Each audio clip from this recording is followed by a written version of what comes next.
शंकराच्या उपासनेसाठी श्रावण महिना अतिशय प्रिय मानला जातो। श्रावण महिन्यातील प्रत्येक सोमवारी बेलपत्रासह भगवान भोलेनाथाची विशेष पूजा अर्चा केली जाते। धाराशिवच्या उमरगा तालुक्यातील बलसूर गावातील प्राचीन हेमाडपंथी मंदिरात राष्ट्रवादी काँग्रेसचे प्रदेश उपाध्यक्ष प्राध्यापक सुरेश बिराजदार यांनी सहपरिवार दुग्धाभिषेक करून धार्मिक सोहळ्यात सहभागी झाले। प्राध्यापक बिराजदार यांच्या प्रयत्नामुळेच या मंदिराला तीर्थक्षेत्र क दर्जा प्राप्त झाला आहे। शहरापासून अगदी 11 किलोमीटर अंतरावर असलेल्या या बलसूर गावात प्राचीन हेमाडपंथी भगवान शंकराचे अवतार श्री नीलकंठेश्वर मंदिर आहे। या मंदिरात श्रावण मासातील शेवटच्या म्हणजेच चौथ्या सोमवारी पंचक्रोशीतील भाविक भक्त मोठ्या संख्येने उपस्थित राहून श्रद्धेने विधिवत पूजा अर्चा करण्यासाठी रांगा लावल्या होत्या। सदर मंदिर हे प्राचीन हेमाडपंथी असून मंदिरात कोरीव नक्षीकाम केलेले दिसून येते, तर गाभाऱ्यात शिवलिंगावर भगवान नीलकंठेश्वर विराजमान आहेत। वर्षभर दर सोमवारी या ठिकाणी महाआरती होते। पुरातन काळापासून दर सोमवारी या गावात शेतीचे कसल्याही प्रकारची कामे केली जात नाहीत, असे येथील ग्रामस्थांनी NTV न्यूज मराठीला माहिती दिली। श्रावण मासात विविध धार्मिक कार्यक्रम या मंदिरात होतात। दिनांक 18 ऑगस्ट रोजी बलसूर गावचे सुपुत्र राष्ट्रवादी काँग्रेस महाराष्ट्र प्रदेश उपाध्यक्ष तथा भाऊसाहेब बिराजदार बँकेचे चेअरमन प्राध्यापक सुरेश बिराजदार यांनी सहपरिवार मंदिरात दुग्धाभिषेक केले आणि महाप्रसाद वाटप केले। यावेळी शेतकरी शिक्षण प्रसारक मंडळाच्या अध्यक्षा शैलजाताई मगर, सविताताई बिराजदार, रामकृष्ण बिराजदार, विश्वजित बिराजदार, देविकाताई बिराजदार, स्नेहल सुरेश बिराजदार, लक्ष्मी बिराजदार आदी मान्यवर उपस्थित होते। यावेळी गावातील आणि परिसरातील लहान थोर भक्तगण मोठ्या संख्येने उपस्थित होते। या मंदिरासाठी प्राध्यापक सुरेश बिराजदार यांच्या अतूट प्रयत्न आणि पाठपुराव्यामुळे तीर्थक्षेत्र क दर्जा प्राप्त झाला असून या अंतर्गत मंदिरात 2 वर्षांपूर्वी भक्त निवासाची उभारणी करण्यात आली आहे। पुढील काळात मंदिराचा क वरून आता ब दर्जा प्राप्त करण्यासाठी प्रयत्न सुरू असून या अनुषंगाने विकास कामांना वेग देण्यात येत आहे, असे प्राध्यापक बिराजदार यांनी NTVला माहिती दिली। हेमाडपंथी खूप चांगलं मंदिर हे आहे। या मंदिराच्या प्रत्येक दगडावर कोरीव काम आहे। त्याच्यावर विविध मूर्त्या, विविध वेगवेगळ्या संकल्पना त्या काळातली मंदिरामध्ये आहे। या मंदिराचा इतिहास जर आपण बाजूलाच बघितला, हा एक शिलालेख आहे। त्याच्यावर सूर्य आणि चंद्राचा फोटो आहे आणि या शिलालेखाच्या माध्यमातून या मंदिराची, या गावची हिस्ट्री, इतिहास हा शिलालेख एका वेगळ्या भाषेमध्ये कोरलेला आहे। म्हणजे आम्ही लहान असताना पुरातन खात्याची लोक आली होती आणि त्यांनी या शिलालेखाचं वाचन केलेलं होतं।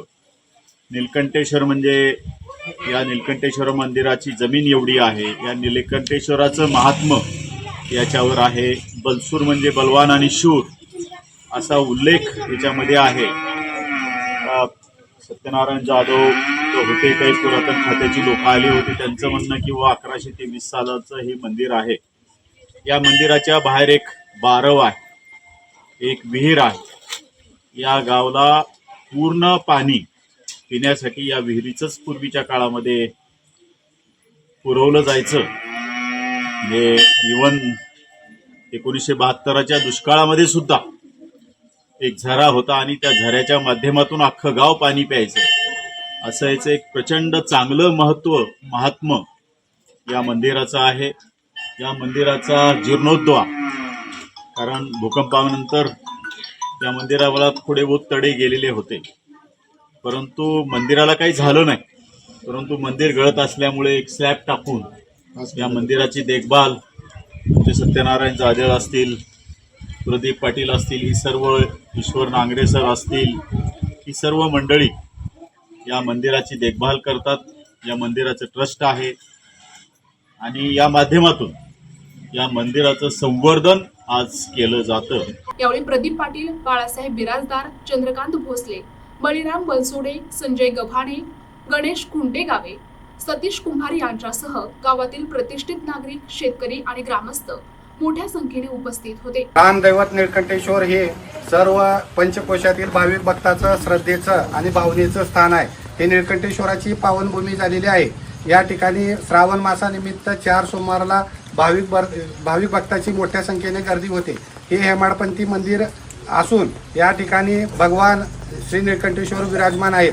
या ठिकाणी पूर्व काळापासून या ठिकाणी बारव आहे. 1972च्या दुष्काळामध्ये या बारवामधलं 1 वाटी पाणी काढलं की 1 वाटी पाणी येत होतं असं बुजुर्ग लोकांचं म्हणणं आहे. त्या बारवाचं आपण संवर्धन केलेलं आहे. त्या बारवामध्ये खाली गेल्यानंतर नाग देवता, त्याच्यानंतर श्री गणेशाच्या 2 मूर्त्या, नाग आडी टाकलेली विष्णूची मूर्ती आणि शिवलिंग आहे. या हिरीचं पाणी भगवानाला पूजेसाठी वापरलं जात आहे. आज देवळाच्या डाव्या हाताला राजहंस दोंडा आहे. त्या राजहंस दोंड्यावर 26 ओळ्याचं शिलालेखन आहे. यापूर्वी 4 वर्षाच्या पूर्वी देवकर सर, अजिंक्य शहाणे आणि कृष्णा गुर्दे शिलालेख अभ्यासकानं याचं मुद्रण घेऊन गेलेलं आहे. त्याचं 50% वाचन झालेलं आहे. त्या वाचनामधून असं निदर्शनास आलंय हे मंदिर 1123 मधून असून या मंदिराचं पूर्ण इतिहास हा वेगळा आहे. त्या इतिहासाचं जे अजून काही अक्षरं ओळखू येत नाहीत. येणाऱ्या पाडव्यापर्यंत हा शिलालेखाचं वाचन होईल. दिवाळीच्या पाडव्याला या ठिकाणी पालखी उत्सव होतो आणि भगवान निळकंठेश्वर हा गावात पालखीच्या उत्सवात गावात आपलं हे करून वर दत्त मंदिरामध्ये भारुड्याचा कार्यक्रम होतो आणि पाडव्याला त्याचबरोबर या ठिकाणी सप्त्याचा कार्यक्रम होतो. त्या सप्त्यामध्ये कीर्तन प्रतिनिधी सचिन बिद्री, NTV न्यूज मराठी, उमरगा, धाराशिव.